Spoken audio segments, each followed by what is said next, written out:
Hi Terry, I was watching your video today and I think that kind of what you talked about in your video about starting with light coaching and moving to heavy coaching, that's definitely the way I feel about it, because I think that you were talking about how you have to get to know the people that you're working with, and especially if you're new to a campus or you're new to coaching, you don't want people to come in and think you're trying to be the big dog on campus, because though I think the one fear that I know myself as a teacher, and I hear this from my colleagues, and I think that definitely is,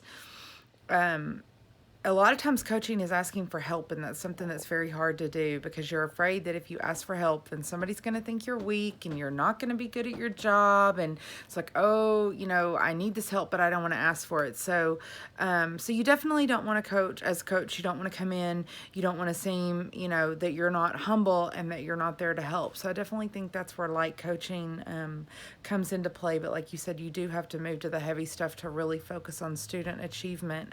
One other thing that I wanted, that you mentioned, right, like around a minute and a half, was you talked about like moving and like the different zones that you would be in, and as you were saying it, I kind of had this thought, moving from heavy to like light coaching is like, just like we do in school. It's like the gradual release of responsibilities. It's like, I do, we do, you do. You start off, you do it all together.